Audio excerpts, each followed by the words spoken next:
the door of no return, and we went there during the sunset. Okay, okay. And so, walking in that cold, concreted structure that held so many of our brothers, I still felt, come on through. I still felt the souls, you know. You ready? Yes. Yeah, Okay. Action. Okay. Yes. Go ahead. We're good? Yeah. Mic Yeah. check? Yep. Okay, guy. Good. Welcome to another edition of the Father Story here at the Greater Washington Urban League. My brother, we say Ashe, and I want to welcome you with just open arms and full of love. You have been part of the blueprint, developing, structuring it. Tell us who you are and tell us about the organization that you represent also, brother. Name is Roger Glass. I'm a proud founding member of the Washington, D.C. chapter of Concerned Black Men, which was founded just about 42 years ago here in Washington, Wow. D.C. We focused on working with families, children, educators, to uplift our children, to make sure our families felt that there were Black men in the DC community who cared enough about their children to mentor them, to take them on field trips, to do contests and competitions. And, after 40 some odd years, now I run into brothers, including a brother like yourself. Yes, I'm so honored to be one of those. Who was one of our mentees. Yes. Way back in the day. So, and I run into them, and I'm so proud of so many of them and what they've accomplished. Well, from them and out of my mouth now, I am grateful for the work of all you brothers. And for those men who want to continue the legacy of Concerned Black Men, how do they join? Well, they can email us at cbmdc1, the number one, at gmail.com. Again, that's cbmdc1 at gmail.com. All right, now we're talking about fatherhood and father's story. Can you share the names of any children that you're fathering? I have two daughters. Both, one is about to turn 40, the other is 37. Proud Wow. Washingtonians, Yes. born and raised and educated here in Washington, D.C. And I have two grandchildren, a 4-year-old granddaughter and a 2-year-old grandson that my wife and I spend a lot of time with, and we're thankful that they are in the area, Yes. so we get to participate in their raising them. Now, as a father, can you share maybe a story, the name first, and then a story of someone who fathered you? I have to use my grandfather, Henry Nelson. I totally understand. He was a blue-collar worker, worked as a maintenance man for New York Central Railroad.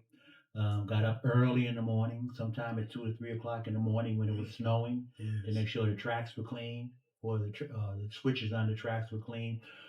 But when he was quiet, a man of few words, never raised his voice, but his presence was one that resonated with not only myself and my two sisters and my brother, but resonated with people in the community. Yes. Who saw him as a pillar, despite not being someone who was well educated, despite not being someone who made a lot of money or had a distinguished job. Just his character is what stood out, and I tried to emulate that in every way I can. I received that. And with that, you know that father energy is still in you. I know people who watching this can see your whole face just change with that. What are you looking to, like, when you think about this program, what are you looking forward to when it comes to the fathers that this program is going to be a part of their life? Well, mostly looking forward to giving them the opportunity to share and to let us know in what way we can be of assistance to them, and that any of our experiences and wisdom and resources that we might have access to can help them, become better fathers. I've been blessed to not only be active with Concerned Black Men, but I've also been a PTA president at an elementary school and a high school here in DC. And I worked with a lot of fathers who were my age at that time, but a lot of the youth that we worked with, they needed men in their life, the boys, and the girls. Mm-hmm.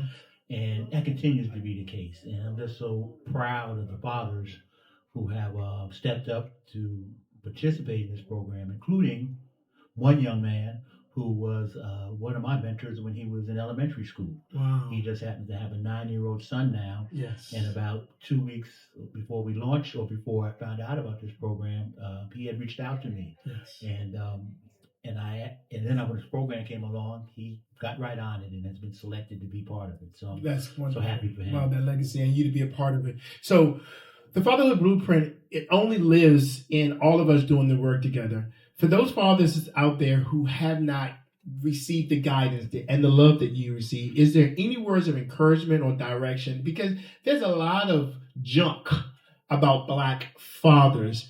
Can you clear up anything? Any words of encouragement to say we are here and we matter? I've learned from our forefathers and ancestors, and I think you got to read. You got to read books written by Black men about Black men. Yes, sir. And they're Na'im Akbar, Hakeem Mabuti.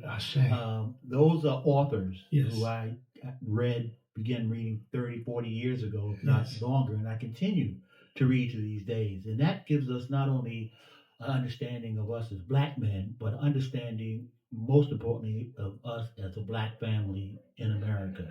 And when you read those books, your self-esteem, your awareness of just how powerful and great you are, from a roots sense, from the beginning, far long before we came into this country. Those are the kind of writings that I read regularly, including people like Howard Thurman. Yes. Howard Thurman, the great Yes. theologian, a former Howard University School of Divinity leader.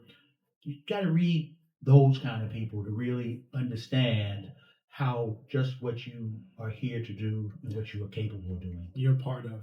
Brother, I thank you so much. And for all the brothers at Concerned Black Men, and there's room for you also. We want you to know that the fatherhood story lives in all of us. We ask that you share this video. We ask that you do more than just that. Be a part, be a father in someone's life. Thank you so much, brother. Thank you. Yeah.